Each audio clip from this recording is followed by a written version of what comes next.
ya dawo mulki da gagarumin nasara da ba taba yi ba a cikin tarihin siyasa na kasar Ghana, inda muka gan nasaran ya shafi wato babban kujera wato mazaunin shugaban kasa, kuma ya kuma shafi wato gidan majalisa, inda jam'iyyar NDC ta kwashi kujeru da dama inda ba taba yi ba a cikin tarihin kasan nan dai tun da mu idonmu ya bude. Now, wasu suka ce alkawura da John Dramani Mahama ya yi na canza yanayi da kasan Ghana ke ciki a karkashin tsohon shugaban kasa Nana Addo Dankwa Akufo-Addo, shi ya burge mutanen Ghana suka bashi wannan gagarumin nasara. Ya muna alkawura da dama na policies da dama da idan an bashi dama nashi gwamnati ya zo zai tsamar ya ba mutanen Ghana su ci amfanin shi. Yanzu dai mun san kaman ya yi zama mulki wato kusan kwanuka 120 days a cikin wannan nashi dawowa da ya yi na hawa kan karagar mulki. To mu duba wani irin promises John Dramani Mahama ya iya yayi. So a turance, wai among the major accomplishments is the swift nomination of a full cabinet reflecting Mahama's commitment to getting the machinery of government moving without delay. Kamar yadda ya yi alkawali cewa idan ya zo no ba da daɗewa ba zai wato kafa nashi cabinet, mutane da za su taimaka mai yayi aikin shi. Wannan mun gani da ya zo no yayi wannan. Where in line with his pledge for prudent governance, the administration also formed a leaner government. Kamar yadda muka sani ya rage ministoci, adadin ministoci da yake amfani da shi ya rage adadin ministocin. Yadda ba mu taba gani ba, kamar yadda ya yi alkawali. Da mun san ministocin suna da yawa kwarai da gaske, inda mutanen Ghana da dama suka ce ba haka za a yi ba, domin idan ana yin shi haka yana bar kasa ta kashe kudi, ta bata kudi. John Mahama lokacin da yake nan yana yawo yana neman mutanen Ghana mu kada kuriya mu bashi, ya ce idan yanzu abu dai da zai rage adadin ministoci da yake aiki da su, kuma da yazo ya yi aka. So one of the most praised initiative da shi shugaban kasa da yazo yayi shine code of conduct, wanda shekaran jiyan ga ya wato tsamar shi wato ka'idodi na ma'aikata da suke mai aiki, inda ya kafa dokoki da dama da za su tsaya kai su yi mai aiki, wanda wato ya taka dokan a jakunnin shi, inda wannan doka duk abin da yake bukatan yayi ne ya enhancing transparency, accountability da ethical leadership.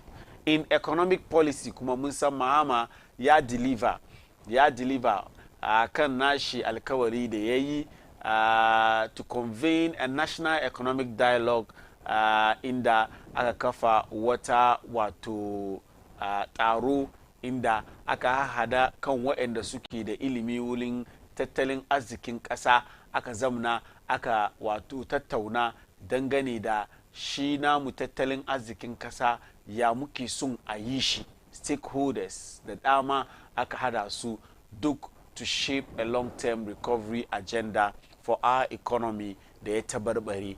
Similarly, a national education dialogue was organized to realign policy direction in the education sector. Mun san fira da ya tashi kwarai da gaske lokaci da ake nan ana yawo lokacin campaign ahead of the 2024 election, shine batun wato ilimi.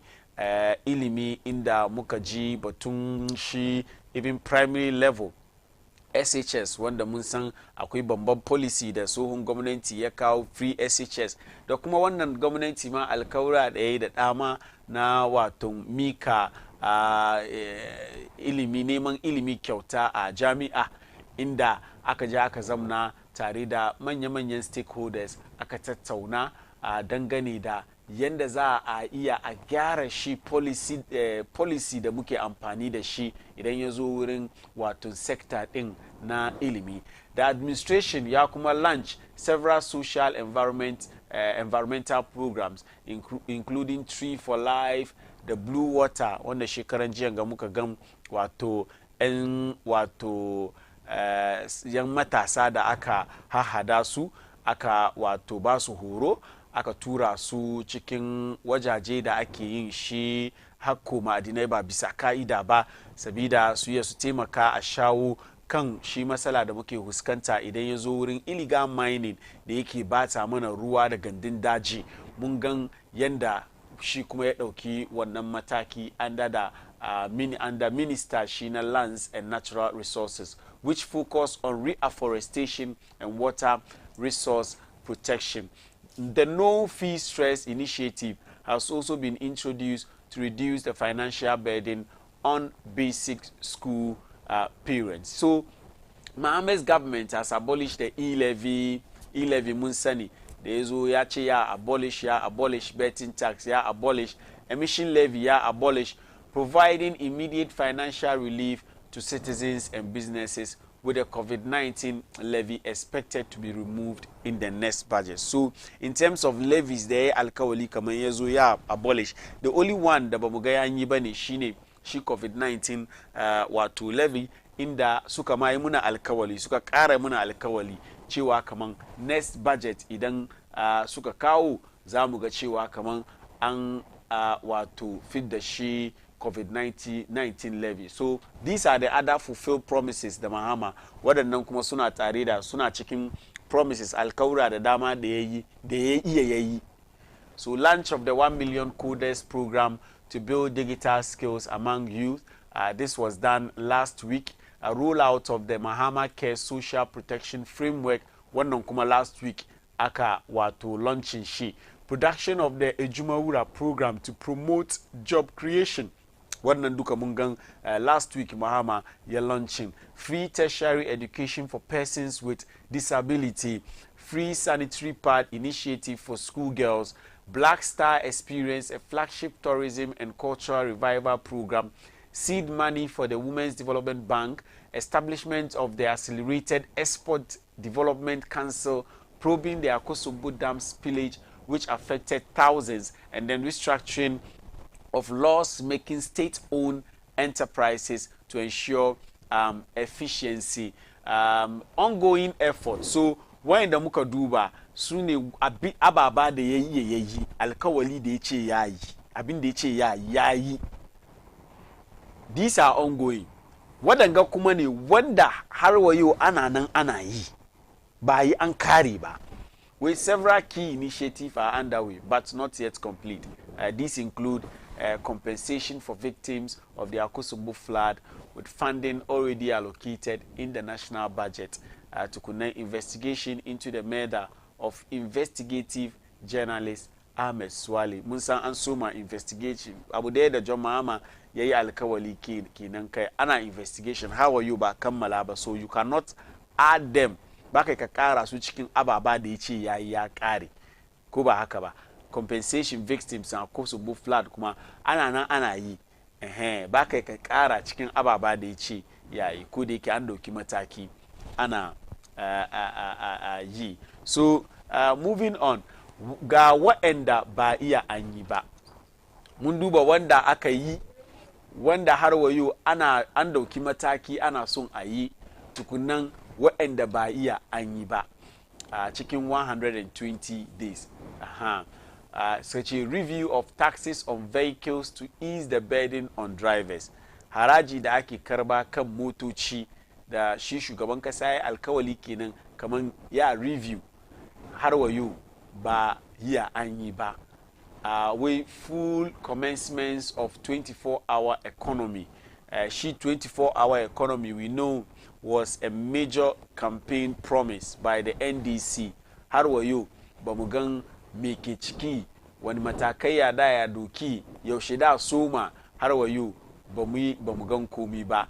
Shi kuma yana cikin ababa da shugaban kasa ya alkawali kaman 120 days shi na farko idan ya zo ya yi ya aikata amma har wa yau ba mu ga komi ba. New legislation to streamline government scholarship programs, scholarship da ake ba mutane na gwamnati daga get fund scholarship secretariat da ake ba mutane, wai an kawo sabon doka da za a tsara shi a yi shi daidai kai zama ki scholarship an zo da shi ne a ba waɗanda suke da ilimi suke kokari amma ba su da dalili, amma yanzu abin ya zama kaman ana ba government wato politicians no kaga she su je su nemi wani course, she su je su karbi scholarship da ya kamaci ya zo talaka ya ci amfani da shi, she su no su je su karbi. Shugaban kasa ya alkawali kamar in ya zo ya canza shi wannan anya da ake bi a samu scholarship wa ma dai ya samu wane ne bai kamace ya samu ba, har wayo ba mu ga an yi wannan ba. We reforms to purge state security agencies of vigilante elements. Mun san magana ɗaya da ke bakin shugaban kasa lokacin da ake campaign kamar asawaki shine anya da wato tsohon gwamnati da suka wuce suka kwashi mutane dai da basu wato basu cancanci a ce suna cikin wato security agencies mu ba, aikin tsaro aka kwashe su suka accuse ma da then government of infiltrating the security agencies with vigilante elements. Ya ce idan ya zo an tankade a fidda waɗannan mutane da suke cikin da wato bai kamaci a ce suna aiki as 'yan tsaro makasan Ghana ba. Reopening of investigation into the 2020 election violence, including the Techiman South by-election and the Ayawaso West Wagon shootings. Shi sa ababen ga da ya faru duk da wato John Dramani Mahama ke ganin cewa tare da nashi jam'iyyar siyasa NDC suke ganin cewa kamar gwamnati da suka wuce sun wato ki bar a yi investigation a gano waɗanda wato suka those who what I mean I don't waɗanda suka sanadiyar wato yanda ya kamaci su yi aikin su ba su sun yi ba ya ban waɗannan abu ya faru. I mean those who are guilty those who are guilty, culpable, whatever, use anyway. We reopening of investigation. Wannan duka yana cikin alkawali da shugaban kasa yayi da har wayo ba mu gan an yi ba. Review of the Customs Amendment Act 2020 to curb revenue leakage. So these are amongst ya sunan shi alkawali da shugaban kasa yayi da bai iya yayi ba. But in ka hada duka, when you put all together, mun ce shugaban kasa ya achieve more than 80% more than 80% of promises da ya yi. Kaman in ya zo in an ba shi dama ya hau karagar mulki 120 days in shi aiki da zai ma mutanen Ghana. So we have some messages here. Well, good morning, Malam Fari. I trust you are doing well. The 120 days of President Mohammed's leadership are akin to 4 years of a particular government. He is truly on the right track, and I have complete confidence that he will successfully reset the country. Abdullah from Medina. Well, when I heard this morning that President Mahama has only spent 120 days in power, I was amazed because he has already achieved so much. I'm excited to see what more he will accomplish in the future. Good morning. My name is Rafiq from Denta. Well, good morning, Malam Fari. We thank Allah that Mahama is Ghana's president in just 4 months. He has fulfilled a lot of his campaign promises. What a leader we have. May Allah protect and guide him. Ibrahim Bule, Lakeside Estate, Community 18. Community 8. Community 8. Shikuma Nashkinan de Turomana. So, so far, with all of these, we can confidently say that John Dramani Mahama fulfill more than 80% of promises cewa kamar idan ya zo ya hau mulki first 120 days shi abin da yake so ya yi ma mutanen Ghana. But as to whether practically these things are going on, wannan kuma is a matter for another day. Wannan mun duba mun zamna, because most of these promises were launched. For instance, Mahama Cared and so on and so forth. What about the muka ga launch last week? Ba mu mu ce an fara ko kuwa an suma ko kuwa gashi an suma gashi ana ci amfani shi. So yeah, it will take some time, you know, for us to also go back and look at it, how far aka yi aiki da mutane, kuma ko mutane na ci amfani ko ba su ci amfani shi. Wannan lokaci dai ba mu wannan dama mu gano. So that is it as far as John Dramani Mahame's 120 days is concerned.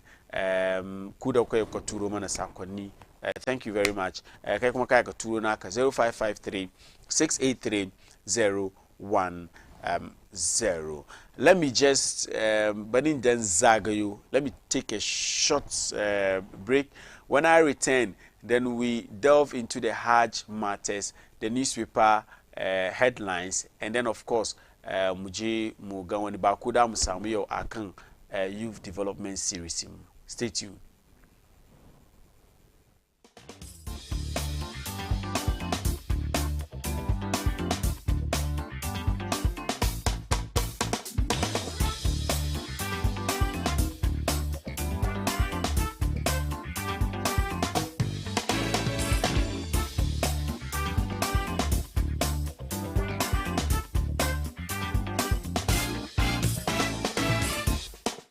The search is on.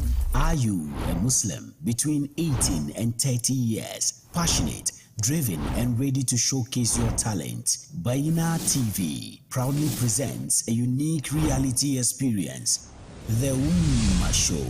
Are you ready to make an impact by reciting the Holy Quran, spoken word, poetry, or public speaking, arts, design, or digital creativity, innovation, entrepreneurship, or storytelling?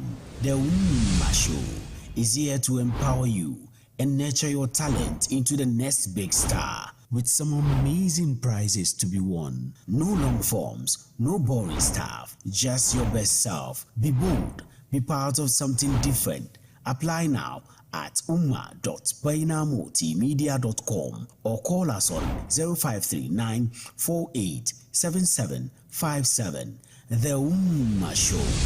Definitely different.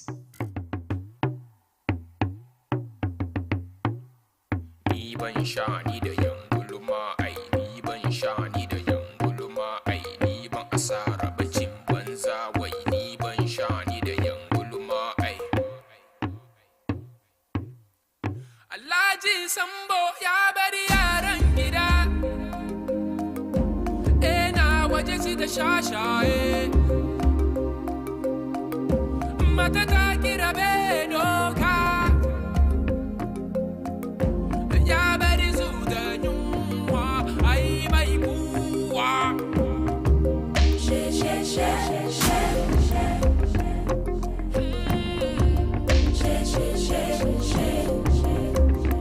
Baba ya hada kaji kunya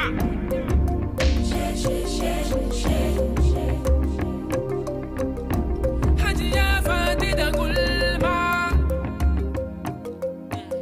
ta tashi ta san maganan kowa wayo kai yau tana nan ga gobe tana nima amma gidan tabe da kyau ba ta dogon kuwa she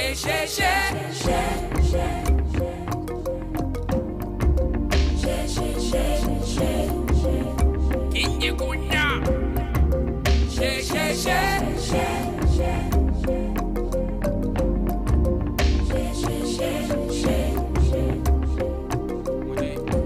yaran nan ba jin magana ba su jin shegantaka na ce yaran nan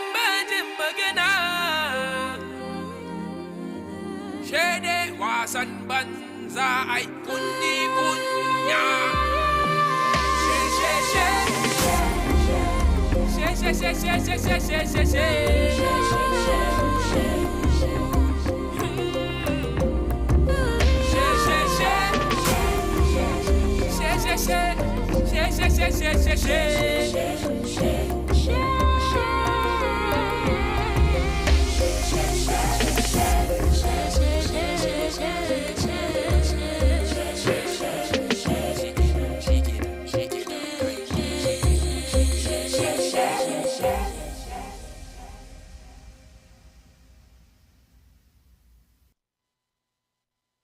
Even ke kana cikin aure ne ke ka san wahalar da ke kake ciki yo amma wani ya ce don halin banza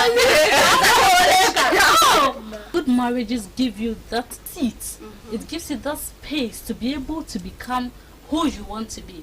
Mata dole ne mu yi aiki kuma dole ne mu samu wani name attached to ourselves.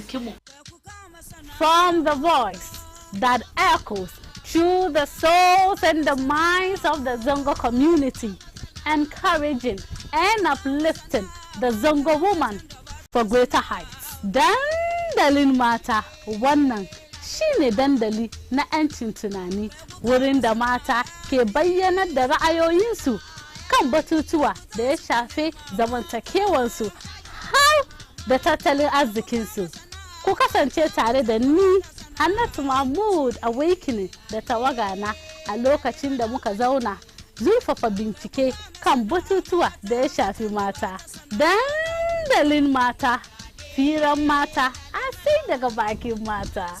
Dandalin mata. This and every Thursday at 8:30 p.m. only on Baina TV.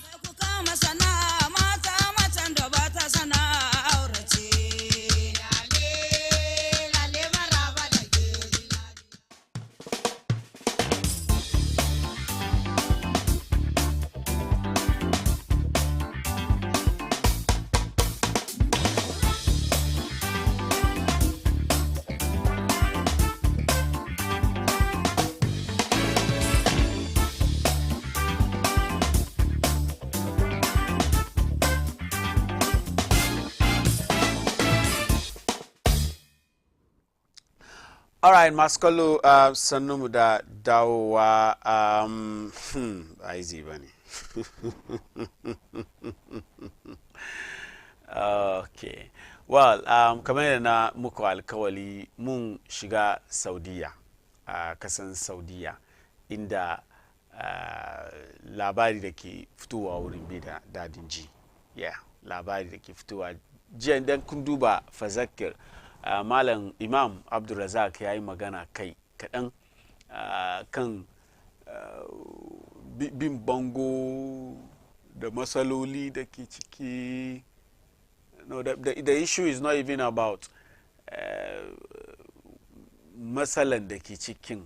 It's about waɗanda suke huskantar matsalan. Because idan ka duba bidiyo da muka gan ya shigo da the person involved in that particular video, sai ka tambaye kanka kaman mutum ka nemi kudi ka samu kudin duniya duka ka kare, sai ran tashin alkiyoma sai ka je da ka huskanci ubangijinka, in an tambaye ka kowane question ba ka iya ka ansa,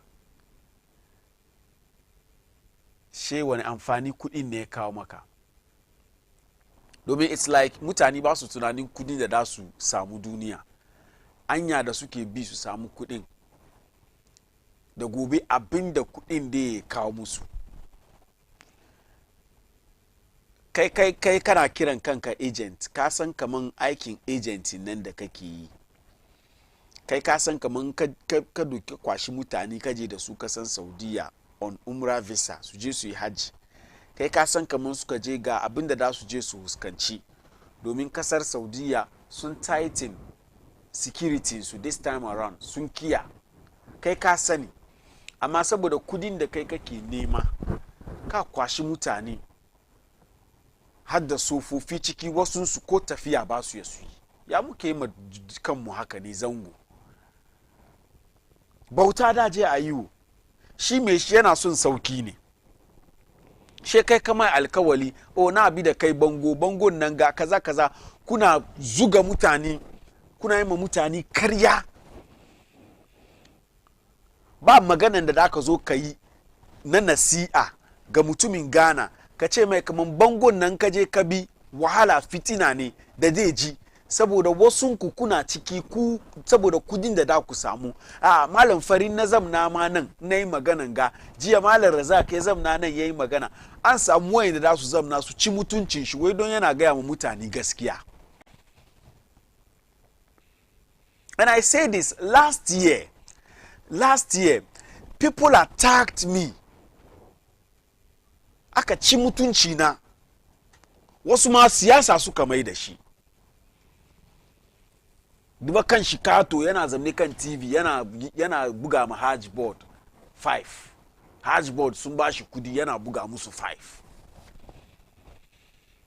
alhalin mu namu ne yanda muka yi ma al'umman zango kaman mu damu musu bauta hidima damu musu ko menene in dai zango zai shafi mu zo mu zamana nan mu gaya mu ba mu ya muje ba mu da protocol shiga wurin Kufuado ba mu da protocol shiga wurin John Mahama mu namu protocol shine wannan dandalin mu na Baina TV mu zo mu zamana mu gaya don muka gaya suna ji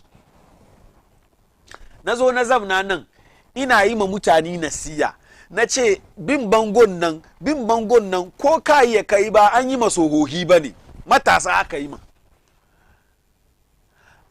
akwai mutane da yawa da hajjin nan an je makan nan ne aka je aka yi yawo aka komo inda zuwa sa a kori maka zuwa ce an je haji yan bin bangon nan gaskiya guda ne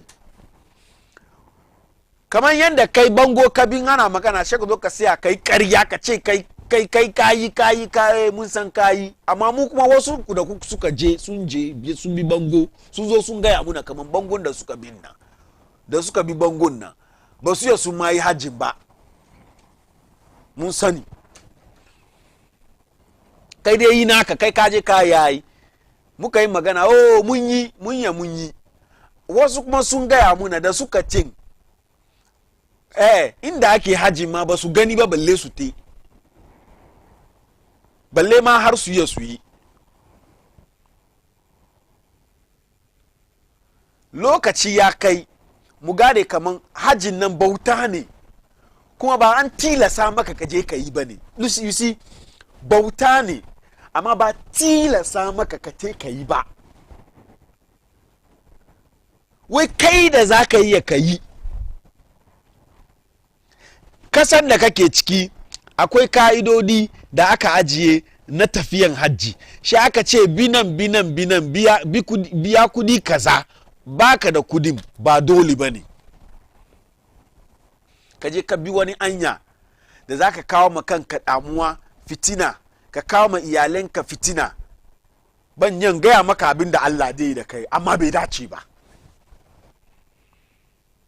kai da kuma za ka yi ma mutane alkawali ka musu daɗin baki ka musu ƙarya ka kwashe su ka je da su hajji ka je da su makka ka je da su saudiya wai su je su bi anya ba bisa ka'ida ba su je su yi hajji su je suna fuskantar masala magananka ne wannan video ɗaya kenan wa'anda inda suke base kenan wa'yan masu bin bangon wasu inda suka je suna base it's all over TikTok ina karya suna karya ina karya kaga yanda balarabe da shi bai wasa da aiki shi yana daka kofa duba kofan da ke kusan gano gashi kofan ya faffashe aka je aka kwashi mutane da police ya kwashe su dai wuce da su shi da kanshi yana kallon su ya ce wadangan na wuce da su sun samu matsala ya ce ku gudun nan kenan in sofuwa ne ba ta yi tafiya ta yi tafiya play the old woman's video please display it for me in sofuwa ne ta yi tafiya matan ga according to ita da kanta wai mutumiyan salaga ne bin bangon gano aka doki sofuwan ga she kaga mun blay idon ta ne don ka'idodin aiki mu bai nuna ba na san wanda ya ga video da ya gani kan social media amma mu nan ba mu nuna fesinta don ita ba ta yi laifi ba waɗanda suka ce da ita su suka yi laifi to kai kuma samari budurwa kina aiki nyankopɔn ato nsɛm sɛ fa wo maame ana wo papa kɔ haji uni sika na amemfo so wo mfa wo maame mfa bongo na de ne yɛ ne tantantan sei ade na nya by force mo ya sɛ haji no wa nipa no sɔre no ankɔ haji na unko heaven ade enya by force me pacho by force dole ne zuwa haji na don Allah dole ne ya da ku doki mata ka sofuwa ka wai ta je ta bi bango sofofi na bin bango haba I'm saying that we'll play the sound but let me bend the matter small. See, I'm saying that John Dramani Mahama, NDC government, sadie we yaso so ache eyensem hunu yaso so sadie we so ache ma sheda na mi country yaso so ache eyensem hunu ha yenim se sa akwan na omo fa so no nye ebi ko fa sa akwan no a omo ko hia akwanhia te se maami wei abiriwa wei akwanhia wa ko hia yi omo ko hia bi yenim pa yenim onse yesi atete haje bo so na yatete bo no so ewie no ya sa ma ho kwan se enkrofo mfa amanfo nko haje on umrah visa. So there is nothing we can do to stop this thing from going on. We can't do anything to stop it. That an old woman, look at her age. Let's listen to her small. You see, mumi entie mami no kakra. Na amanfo nte de ye kanase. Musa olari matan. Now. Na bace. Gana na fito na zo na bace yawa yana duka ban gane su ba. Ban ga ko guda ba yau kwana na uku ina wurin ga.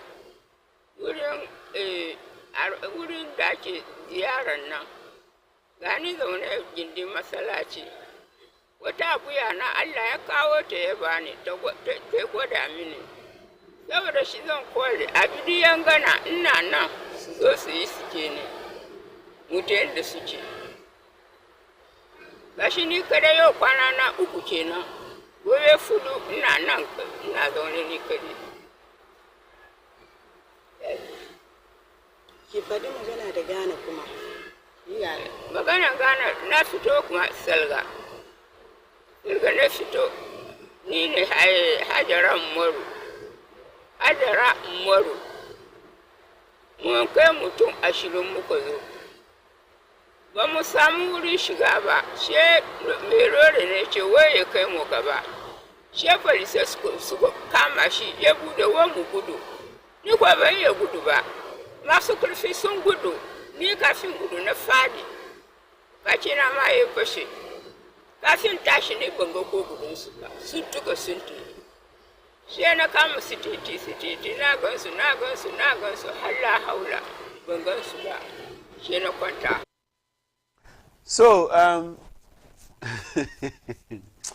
gaban tausayi gaban dariya. Sofuwan wani.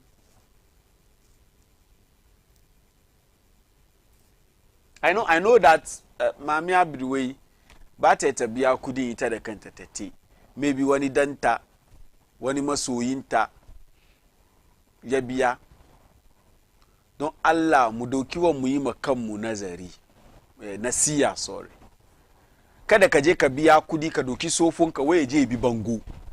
In Allah ya baka arziki ya baka kudi inda ka biya sohonka je haji bi da shi Hajj village wurin ma mun ce bai da kyau to bangon ne dai me shi dai je ya samu ya yi shi cikin kwanciyar hankali.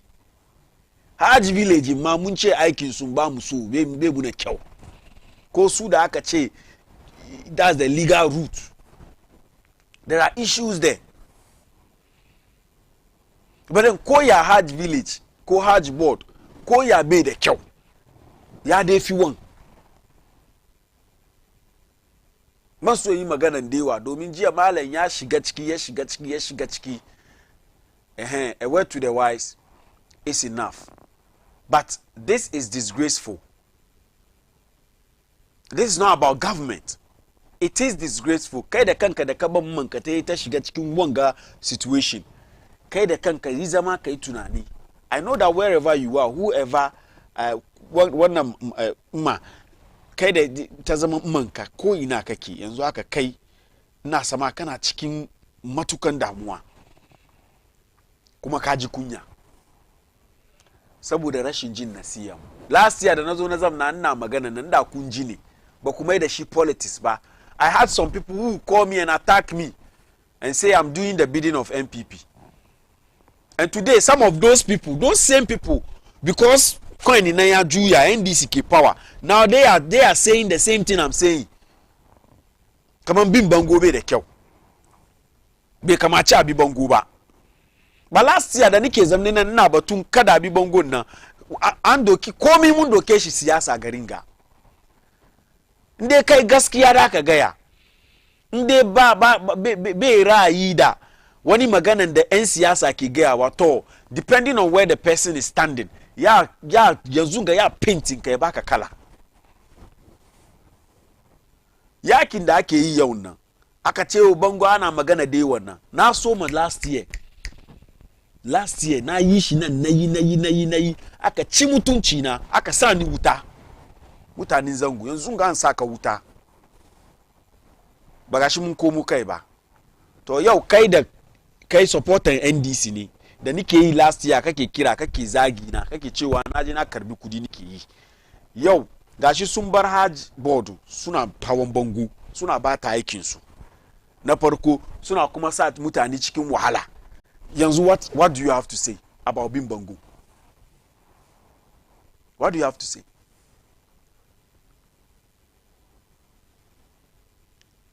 Gaskiya shi daya ne. Bari mu duba newspaper review. Let's enter the newspaper review. Let's review the newspaper small, briefly. Then lokaci ya kai mu kawo muku youth development series. The show is packed actually. Abubuwan na da yawa. So bai kamaci mu wuce without looking at the newspapers. But so first of all, mu duba the Daily Graphic newspaper. Daily Graphic newspaper Miki Kai. We agri value chain needs reforms. Stanbic Bank chief executive yayi wanga magana. Tukunanga wani labari kuma we the Mirror's Mother's Day buffet at Oak Plaza Hotel. Tukuna we Supreme Court dismisses injunction against CJ's suspension. Injunction against CJ's suspension. Jiya mun san Supreme Court sun yi zama da suka yi duk na kan injunction da ake son adibiya kan shi mataki da aka dauki na ganin cewa an suspend ita Chief Justice inda Supreme Court ya ce komai ake yi ana yin shi bisa ka'ida daidai da ka'idodin kundin tsarin mulkin kasa. Experts push for sustainable agric practices to enhance food security. Ba lokaci so mun bubbuga kai dai ne. Let's move to the Daily Guide newspaper. Daily Guide newspaper ga hoton acting CJ Chief Justice Paul Bafuboni inda story ya karfafa story da muka tun karanta kan Daily Graphic. We see Supreme Court rules out CJ removal injunction. Tukuna we Charles BCU gets 200k bail. Ga hoton minority leader petitions IGP over protest assault. Ga hoton Mahamudu Baumia, God has vindicated me in Boko conflict. Tukunan sama can we telecom staff fingered in kidnapping case. We've been saying these things. Telecom staffs, I mean, masu aiki telecommunication companies in them mostly sata da ake ma mutane kudin su da kaza duka su a ciki yawanci su ne kaga mu ba mani ka an sata kaza kaza to shekaran jiya ga mutane da aka kidnap su wai wani mai aiki ga one of the telecommunication companies ana ya sunan shi allege kaman shi yana ciki.